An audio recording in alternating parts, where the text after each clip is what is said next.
Stray, a video game genre essay for Assessment 3, written by me.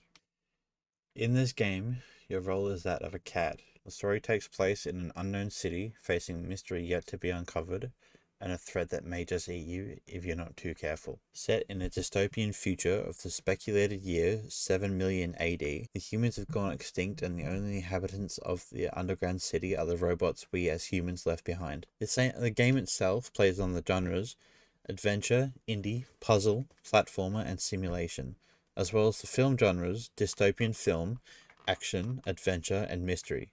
From comfort and joy to loss and heartbreak, the game takes you through a series of emotions. The first 10 minutes, the game wants you to feel as if you are the stray cat. First look at the enemy is not as clear as it is with most other games. The first encounter is seen while walking through a dark corridor with a dimly lit area. The enemy is passive, running across the screen to avoid a good look at them until the big reveal moments later, forcing you to run away and avoid them at all costs.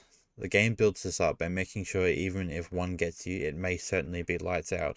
I believe this game is telling us what the future might be like for us.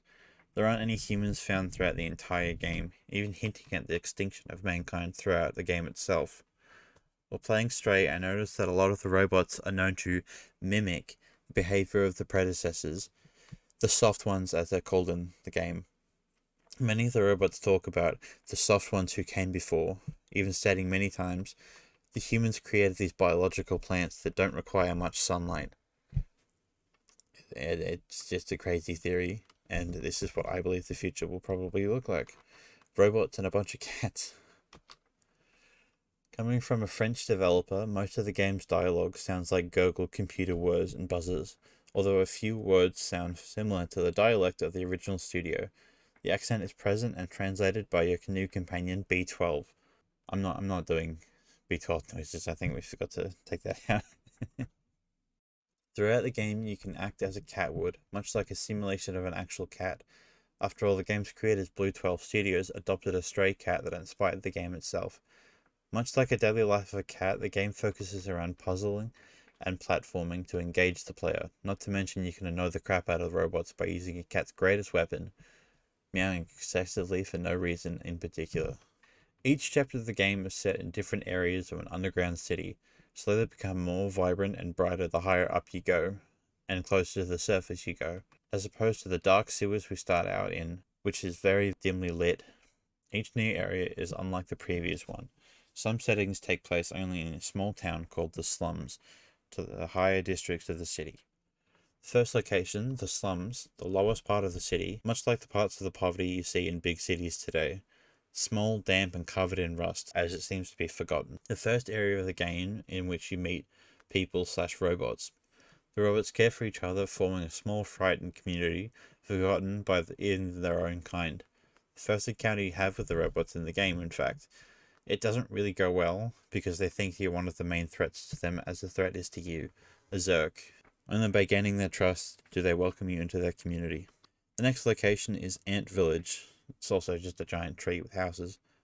The bridge between the slums and the walled city 99. Mostly filled with meditating robots, it's overrun with lush greenery. The robots here don't seem to care much for anything, instead letting their hardware run through psychedelic states. The place is dimly lit. The village comprises of a single tree sprouting from a river flowing in from the sewers.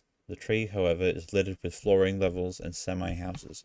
The third location, and as far as I can tell, it's the last location, the main area for the robots within the city, packed wall to wall with housing, stores, streets.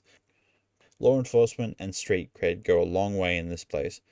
Neon lights are strung everywhere, almost overwhelming the screen with the array of bright lights. The robots treat you, the player, still a cat, just like you're another creature. Throughout the game, you progressively go higher in each location, most likely leading up to the climax of the game's ending. This screenshot is from the game's reveal trailer back in 2017. It pans up from a neon-lit city to the roof of a dome-like wall, signifying up is the only way out. Here's another screenshot of the cat running through a bustling city. And this is the motherfucker who decided to jump onto the screen halfway through recording. He is the culprit, also known as Ziggy. These are my references. Hope you enjoyed. Have a good day and good night. This is Stray. Yeah.